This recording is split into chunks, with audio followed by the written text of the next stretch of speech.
Hello everyone, welcome back to my channel. आज मैं इस चाइनीज ड्रामा के लास्ट पार्ट को हिंदी एक्सप्लेन करने वाली हूँ। लेकिन इससे पहले अगर मेरे चैनल में आप न्यू हैं तो प्लीज मेरे चैनल को सब्सक्राइब कर दीजिए। ड्रामा की स्टार्टिंग में नीना माउंटेन गॉड को बताती है कि मेरा नाम नीना है एंड मैं आपसे शादी करने यहाँ आई हूँ। लेकिन माउंटेन गॉड कहता है कि मैं तो माउंटेन गॉड नहीं हूँ।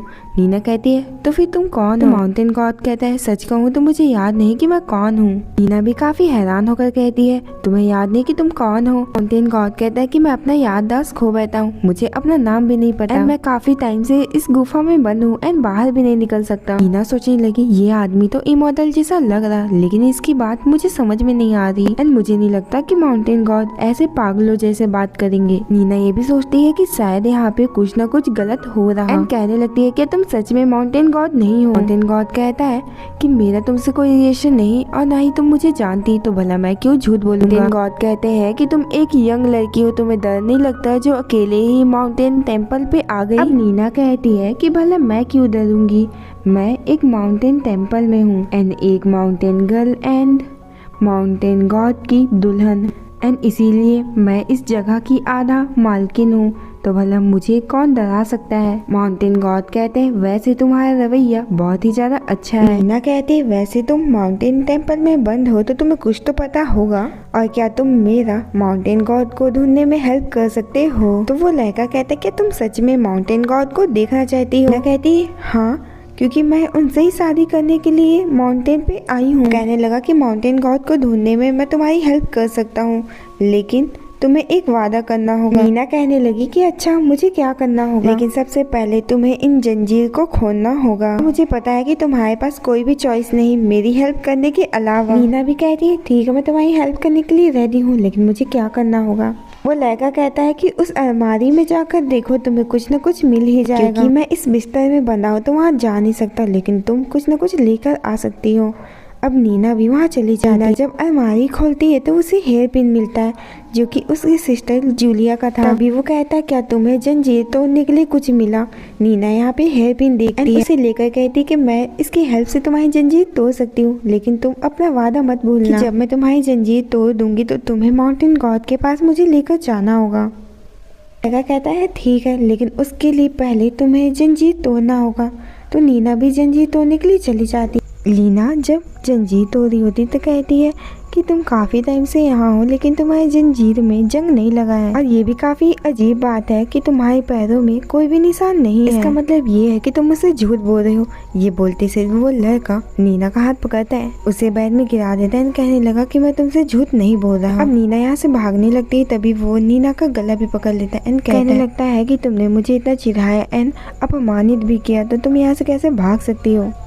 नीना कहती है मैंने नहीं किया, मुझे लगा कि तुम माउंटेन गॉड हो।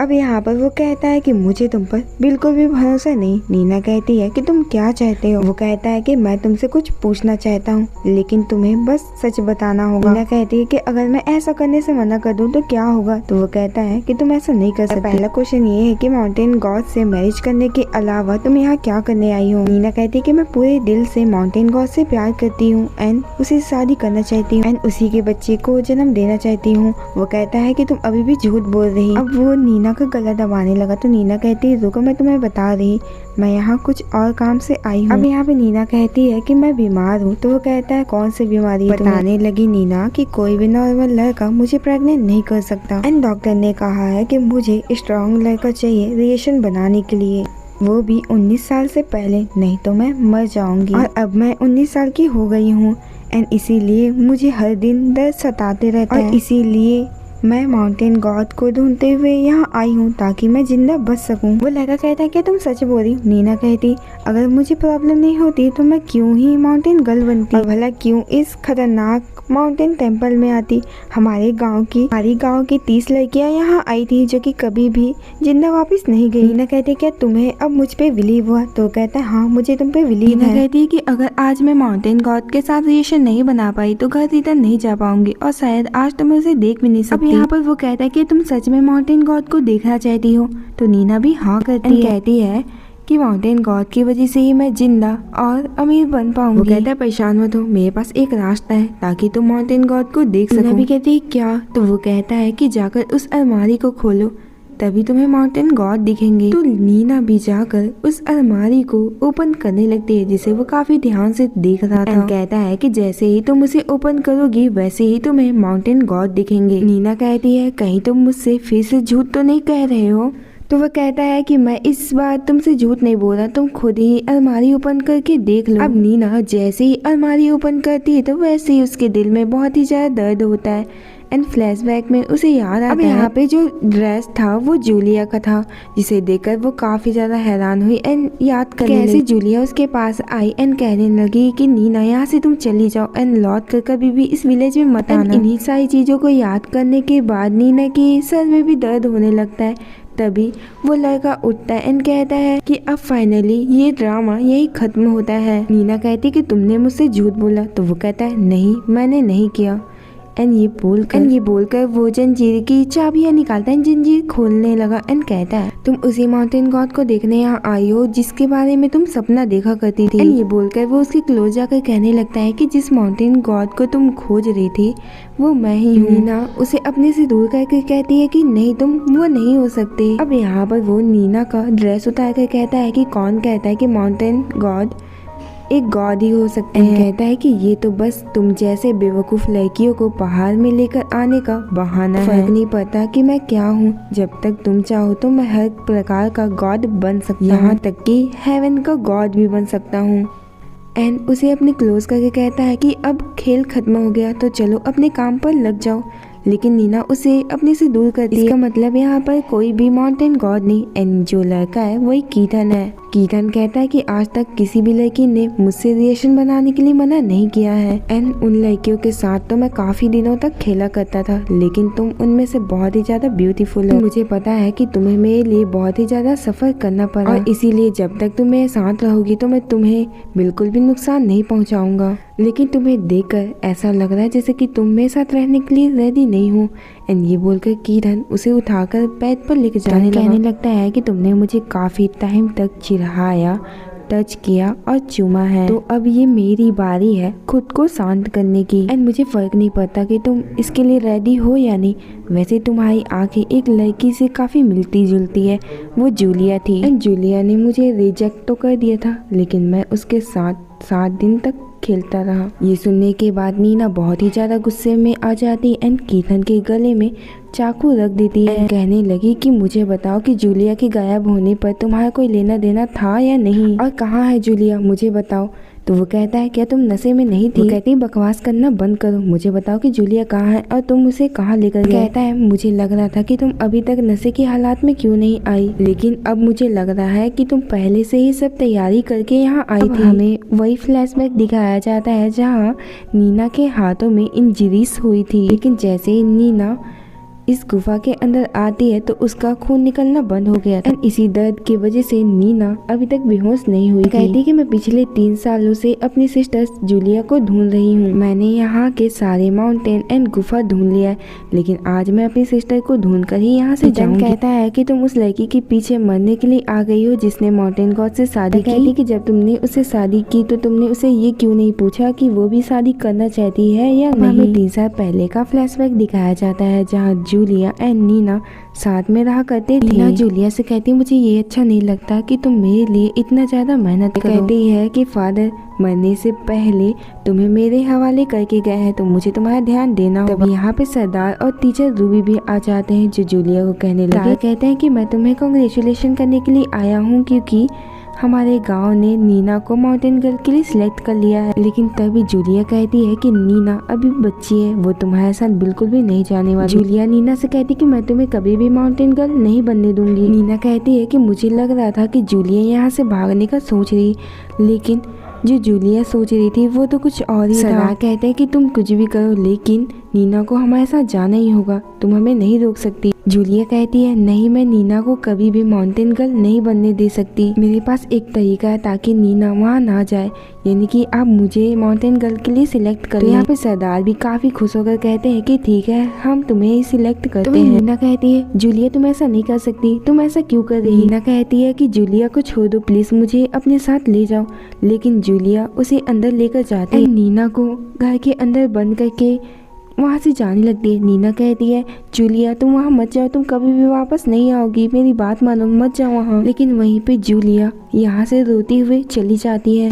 अब बैकग्राउंड से नीना बताती है कि बस इसी घर में मैं 3 दिनों तक बंद रही। आखिरी बार मैंने जूलिया को उसके शादी के टाइम पर देखा था। अब हमें फ्लैशबैक में दिखाया जाता है जहाँ जूलिया नीना के पास आती एंड उसे ब्रेसलेट देकर कहती है तुम यहाँ से चली जाओ और कभी भी लौट कर यहाँ मत आना। नीना जूलिया को रोकने लगती है एंड कहती है कि तुम वहाँ मत जाओ, लेकिन फिर भी जूलिया दरवाजा बंद करके वहाँ से चली जाती है। अब कुछ दिन के बाद सरदार और रूबी नीना के पास आते हैं। नीना बताती है कि वो दोनों बहुत ही ज्यादा हैप्पी लग रहे थे एंड मुझे कांग्रेचुलेशन करने लगे। रूबी नीना से कहती है कि तुम परेशान मत हो, तुम्हारी बहन बहुत ही ज्यादा हैप्पी रहेगी माउंटेन गॉड के साथ, और ये देखो माउंटेन गॉड ने तुम्हारे लिए इनाम भेजा है। नीना कहती है माउंटेन गॉड, कौन सा माउंटेन गॉड? अब यहीं पे रूबी और सरदार को समझ में नहीं आ रहा था कि नीना ऐसा क्यों कह रही है। सरदार कहते हैं कि तुम्हारी बहन की लाइफ अब बेहतर हो चुकी है। नीना कहती मेरी बहन कौन है? अब वो दोनों भी काफी हैरान हो जाते हैं कि भले इस नीना को हुआ क्या है। से नीना कहती है कि मेरे लिए ऐसा करना बहुत ही ज्यादा जरूरी था, क्योंकि मुझे पता था कि मैं उनसे फाइट नहीं कर सकती, इसलिए मैंने उन्हें बिलीव दिलाया कि मेरी सारी याददाश्त खो गई है। प्रेजेंट में नीना कहती है कीथन मैं तुम्हें एक चांस देती हूँ, मुझे बताओ कि मेरी सिस्टर कहाँ है। कीथन कहता है उस रात की बात मैंने कभी भी तुम्हारी सिस्टर को नहीं देखा। अब यहाँ पे तभी नीना उसके पैर पे चाकू मार देते हैं, कहने लगी मेरी सिस्टर कहाँ है। कहता है कि तुम कुछ भी कर लो, मैं तुम्हें नहीं बताने वाला। नीना कहती है मुझे बताओ कि मेरी सिस्टर कहाँ, नहीं तो मैं तुम्हें मार डालूंगी। कीथन कहता है कि तुम कुछ भी कर लो, तुम जूलिया को कभी नहीं ढूंढ सकती। नीना कहती है कि अगर तुम जिद्दी हो और तुम मुझे नहीं बताने वाले तो यहाँ काफी सारे लोग हैं जो सच्चाई बता सकते हैं। अब कहती है रूबी मुझे पता है कि तुम यहाँ पर हो, इसलिए रूबी अच्छा होगा कि तुम बाहर आ जाओ, नहीं तो मैं कीथन को आज मार डालूंगी। तभी हमें रूबी और सरदार को दिखाया जाता है जो कि यहाँ पर नीना की सारी बातों को सुन रहे थे, लेकिन अभी भी वो बाहर नहीं आए थे। तो नीना कहती है कि अगर सरदार को पता चला कि उसके बेटे को उसी के विलेज में मार दिया गया है तो उस पर क्या बीतेगी। सुनने के बाद सरदार और रूबी यहाँ पर आ जाते हैं, जिसे देखकर नीना भी कपड़े पहन लेती है। सरदार कहते हैं कि तुम्हें कैसे पता चला नीना कि हम बाहर हैं। नीना कहते हैं कि तुम्हें रूबी से पूछना चाहिए कि उसने मेरा परफ्यूम क्यों लगाया। तभी रूबी को फ्लैशबैक याद आता है जहाँ वो नीना के सारे कपड़ों को चेक कर रही थी। टाइम पे उसे नीना का परफ्यूम भी काफी अच्छा लगता है, जिसे वो रख लेती है। कहती है कि रूबी ने परफ्यूम नहीं लगाया होता तो मुझे पता नहीं चलता कि तुम मेरे आसपास हो। रूबी कहती है इसका मतलब तुमने जानबूझकर मुझे वो परफ्यूम दिया था। कहते हैं अच्छा बताओ तुम क्या चाहती हो जिसके वजह से तुम कीथन को छोड़ दो। नीना कहती है ठीक है मैं जानना चाहती हूँ कि जूलिया कहाँ है। तो सरदार कहता है कि जूलिया के अलावा तुम जो चाहती हो वो हमसे मांग सकती हो। नीना कहती है अच्छा इसका मतलब तुम मुझे नहीं बताने वाले। ये बोलकर वो कीथन को सीधा ही चाकू मारने वाली होती है। सरदार उसे रोकर कहते हैं कि मुझे सच में नहीं पता कि जूलिया कहाँ है। जूलिया कहती है मुझे लगता है कि तुम्हें अभी भी अपने बेटे की जान की फिक्र नहीं है। तो तभी सरदार पिस्तौल निकाल कर कहते हैं कि अगर तुमने उसे थोड़ा भी चोट पहुँचाया तो मैं तुम्हें मार डालूंगा। ये सुनने के बाद कीथन स्माइल करने लगा। तो वही नीना कहती है सरदार मैंने उम्मीद नहीं की थी कि तुम इतने गिर जाओगे। अब रूबी कहती है नीना से कि अच्छा होगा कि तुम अपना चाकू फेंक दो। नीना कहती ठीक है मैं उसे जाने दूंगी, लेकिन तुम्हें बताना होगा कि जूलिया कहाँ है। तभी रूबी कहती है कि हमें सचमुच नहीं पता कि जूलिया कहाँ है। तभी यहाँ पे विलेज के सभी लोग आ जाते हैं, साथ में वो लड़की भी जिसे पहले माउंटेन गॉड के लिए चूज किया गया था। लड़की कहती है अच्छा हुआ कि तुमने खून का निशान छोड़ दिया, नहीं तो हम यहाँ कभी भी नहीं आ पाते। रूबी काफी हैरान होकर कहती है खून का निशान, कैसा खून का निशान। तभी उसे याद आता है कि कैसे नीना ने अपने सूटकेस में सारी चीजों को कैसे चालाकी से रखा था। एंड यहाँ तक कि नीना ने सुबह जानबूझकर अपने हाथों में चोट लगाया था ताकि जो बाकी विलेज के लोग हैं वो भी यहाँ आ सके। विलेज के लोग कहने लगते हैं कि हमने सुना कि यहाँ पे भविष्यवाणी होने वाली है, इसलिए हम यहाँ पर आए हैं। नीना कहने लगती है कि हाँ यहाँ पे भविष्यवाणी होगी जो कि माउंटेन गॉड करेंगे। विलेज के लोग खुश होने लगते हैं कि सच में माउंटेन गॉड भविष्यवाणी करेंगे एंड हमारे सामने आएंगे। नीना कीथन के साइड इशारा करके कहती है कि यही वो माउंटेन गॉड है जिसका तुम तलाश कर रहे हैं। विलेजर उसे देखकर कहने लगते हैं ये तो हार्वर्ड फैमिली का प्ले बॉय है। नीना, तुम्हें कोई गलतफहमी हुई होगी, ये बहुत घमंडी आदमी है, ये कैसे माउंटेन गॉड हो सकता है। और नीना प्लीज तुम ऐसा मत करो, नहीं तो माउंटेन गॉड हमसे नाराज हो जाएंगे। नीना कहती मुझे याद है रूबी ने मुझसे कहा था कि माउंटेन गॉड के हाथ में 3 तिल है। एंड ये बोलकर वो कीथन के कपड़े निकालती है एंड वो तिल दिखाने लगी। विलेजर्स कहने लगे कि ये माउंटेन गॉड कैसे हो सकता है, ये तो बहुत ही ज्यादा घमंडी आदमी है। यहाँ पे सबसे बड़ा सच रिवील करती है कि माउंटेन गॉड जैसा कुछ भी नहीं, ये सभी मिलकर हमें बेवकूफ बना रहे थे। इन्हीं लोगों की वजह से हमारी पूरी फैमिली बर्बाद हुई है। एंड ये भी बताती है कि कुछ लोग हमारे गांव के हैं जो कि इन सारी चीजों में मिले हमारे सरदार भी इसमें मिले हैं जो कि बस अच्छे होने का नाटक करते हैं। एंड रूबी भी जो कि एक अच्छी वुमेन होने का नाटक करती है। एक विलेजर कहता है इसका मतलब तुमने मेरी बेटी को मार डाला है। कहने लगते हैं कि नीना झूठ बोली, उसकी बातों को मत सुनो, तुम्हारी डॉटर माउंटेन गॉड के साथ एक अच्छी लाइफ जी रही है। रूबी कहती क्या तुम्हें हमारी बातों का थोड़ा भी बिलीव नहीं, तुम नीना की बात कैसे मान सकते हो, हम बता रहे हैं ना कि माउंटेन गॉड है। अब यहाँ पे नीना कहती है कि जब से जूलिया की शादी हुई तब से मैंने जूलिया को कभी नहीं देखा। उसी टाइम मैंने जूलिया को ढूंढने का कोशिश भी किया एंड इन्वेस्टिगेट भी की। एंड उस इन्वेस्टिगेट से मुझे काफ़ी सारे सबूत मिले हैं, जैसे इस घोटाले में ये तीनों लोग मिले हुए हैं। कीथन जो कि उन लड़कियों के साथ नाइट स्पेंड करता था, वो भी उन लड़कियों की बॉडी को टच कर कहती थी कि वो बच्चे पैदा कर सकती है या नहीं। एंड माउंटेन गर्ल को भी चूज किया जाता। अगर वो लड़की माउंटेन गर्ल बनने के लिए तैयार होती तो सब कुछ ठीक होता, और अगर वो नहीं मानती तो हमारी मुखिया उस लड़की का किडनैपिंग कराते एंड उसे यहाँ लेकर आते। और आगे होता क्या है, वो सारी गर्ल्स के साथ नाइट स्पेंड करते एंड उन्हें बेच दिया जाता। अगर तुम्हें अभी भी मेरी बातों का बिलीव ना हो तो रूबी के गले में एक नेकलेस है जिसमें सारी गर्ल्स के बेचने के प्राइस के बारे में लिखा हुआ है। अगर तुम्हें मुझ पर थोड़ा भी बिलीव ना हो तो तुम रूबी के नेकलेस को जाकर चेक कर सकते हो। एक लड़का जाता है जो कि रूबी के गले से उस नेकलेस को लेकर आता है जिसमें सारी गर्ल्स को बेचने की लिस्ट लिखी हुई थी। एक आदमी काफी गुस्से में कहता है इसका मतलब ये है कि तुमने हमारी गाँव की लड़कियों को बेचकर ये पैसे कमाए। बोलकर पूरे विलेज वाले लोगों ने मारने के लिए जाने लगते हैं। तो मुखिया कहते हैं, वो कहता है कि इसमें मेरी गलती कुछ भी नहीं है, ये सब कीथन का किया हुआ है। भी कहती है कि इसमें सच में हमारी कोई भी गलती नहीं, ये सब कीथन का किया हुआ है। नीना कहती है कि तुम दोनों को शर्म आना चाहिए, अभी भी तुम्हारे पास मौका है अपनी गलतियों का माफी मांगने का। अब सरदार भी कहने लगता है कि इसमें हमारी कोई भी गलती नहीं, यानी कि कीथन ही उस लड़कियों को लेकर जाया करता था। नीना भी कीथन के गले में चाकू रखकर कहती है कि जूलिया कहाँ, लेकिन कीथन यहाँ पे स्माइल करने लगता है, जिसे देखकर नीना कहती है कि अगर तुमने मुझे नहीं बताया तो मैं तुम्हें मार डालूंगी। कीथन कहता है कि तुमने जूलिया का खुशबू नहीं सूंघा।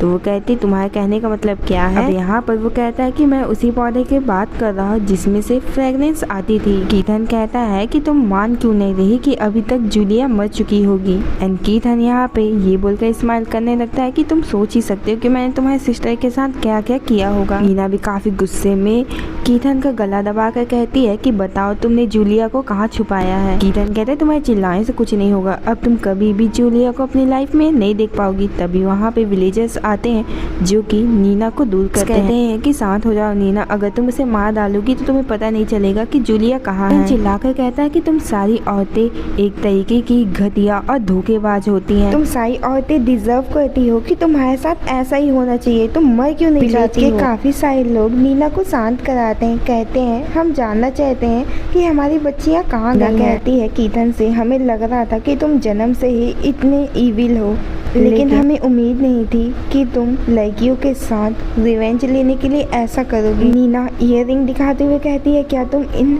ईयररिंग को जानते हो। कीथन काफी हैरानी से उन ईयररिंग को देखकर कहता है क्या तुम भी उसे जानती हो जो कि विदेशी के साथ विदेश भाग गई। कहता है क्या उसे भी सड़क में फेंक दिया गया और मार दिया गया है। तो वो कहती है हाँ तुम ठीक कह रहे, वो मर चुकी है। काफी ज्यादा हैरान और अपसेट होकर कहता है ये तो अच्छी बात है, उसने मुझे छोड़कर जाने का फैसला लिया था, वो मरना ही डिजर्व करती है। नीना कहती है ब्रेकअप के 3 महीने के बाद ही वो मर गई थी, वो भी एक बीमारी से।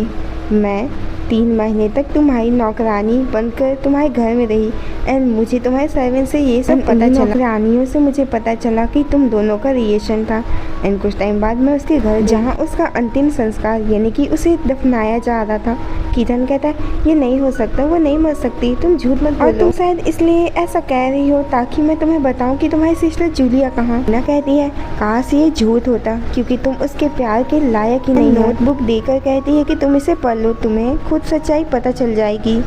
कहती कि तुम 5 साल पहले उससे मिले थे एंड कुछ टाइम के बाद उसका तबीयत काफ़ी ख़राब हो गया। उसे पता चला कि वो ज़्यादा दिन की मेहमान नहीं और वो तुम्हें बताकर परेशान नहीं करना चाहती थी, इसलिए उसने तुमसे झूठ कहा कि वो किसी और से लव करती है। कहती है कि उसने तुम्हारे साथ अपनी पूरी लाइफ देखी थी।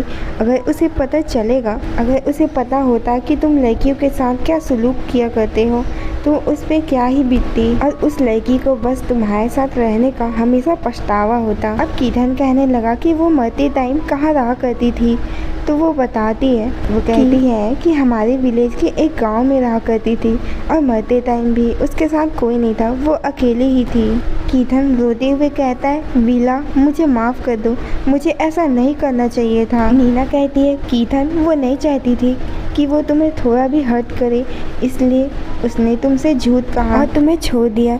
बिल्कुल ऐसा ही जूलिया ने मेरे साथ किया था, उसने मुझे कमरे में बंद कर दिया एंड मेरी वजह से ही मारी गई। अब फ्लैशबैक में दिखाया जाता है कैसे जूलिया नीना को घर में बंद करके वहाँ से चली जाती है। नीना कहती है कि जब भी जूलिया को कुछ अच्छा खाने को मिलता तो वो हमेशा सबसे पहले मुझे दिया करती थी। के मरने के बाद वो जूलिया ही थी जो मेरा ध्यान एक पेरेंट्स की तरह रखा करती थी। नीना रोते हुए कहती है मेरी मासूम सिस्टर तुम्हारी रिवेंज की वजह से बर्बाद हो गई। सरकार और रूबी के साथ देकर कहती तुम्हारी लालच की वजह से मैं अब कभी भी अपनी सिस्टर को नहीं देख पाऊंगी। बोलने के बाद रीना वहाँ बैठकर रोने लगी, जिसे देखकर कीथन और रूबी को भी काफ़ी बुरा लगता है। कीथन कहता है परेशान मत हो, तुम्हारी बहन अभी भी जिंदा है एंड कहने लगा कि तुम्हारी सिस्टर खुशमुर विलेज में है। और जब नीना कहती क्या तुम सच कह रहे तो वो कहता है हाँ।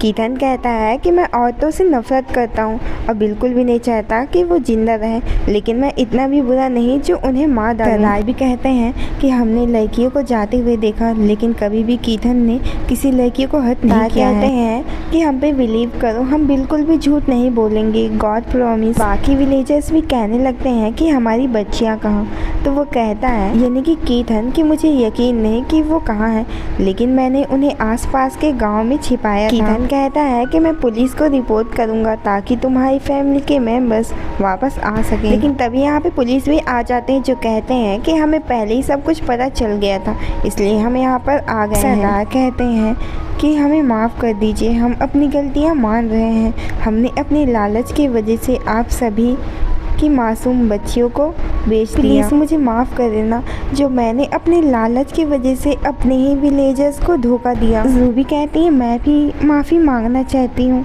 मुझे अपने फ़ायदे के लिए पुजारी होने का नाटक नहीं करना चाहिए था। माफ़ कर दें जो मैंने अपने ही गांव वालों को निराश किया। कीथन भी यहाँ पे माफ़ी मांगते हुए कहता है कि मुझे माफ़ कर दीजिए जो मैंने अपने रिवेंज के लिए आप सभी की मासूम बच्चियों को किडनैप कराया। ऑफिसर मुझे गिरफ्तार कर लीजिए क्योंकि मैं अब पनिशमेंट के लायक हूँ। पुलिस ऑफिसर कहते हैं अब क्या ही मतलब तुम्हें अपनी गलती एक्सेप्ट करने का जब लोगों की ज़िंदगी बर्बाद हो चुकी हो। ये सुनने के बाद वो तीनों रोने लगे तो वहीं पुलिस ऑफिसर कहते हैं आप परेशान मत होइएगा, हम इन्हें अच्छी सी सजा देंगे ताकि कोई और इंसान ऐसा सोचने भी ना सके। और प्लीज़ आप मुझ पे बिलीव रखिएगा, हम आप सभी के बच्चे और फैमिलीज को लेकर आएंगे। ये बोलने के बाद ऑफिसर सभी को लेकर जाने लगते। कीथन कहता है नीना से कि तुम्हें अभी भी अपनी सिस्टर को ढूंढना चाहिए, शायद वो तुम्हें मिल जाए। ये बोलने के बाद कीथन वहाँ से चला जाता है तो वहीं हम नीना को देखते हैं जो कि अपने सिस्टर को ढूंढते हुए एक जंगल में आ चुकी थी। अब काफ़ी दिनों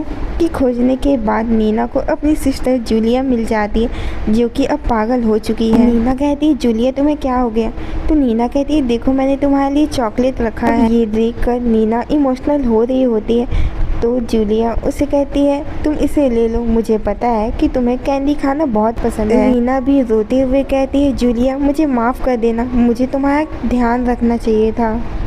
और बस इसी सीन को दिखाने के बाद इस ड्रामा की हैप्पी एंडिंग होती है।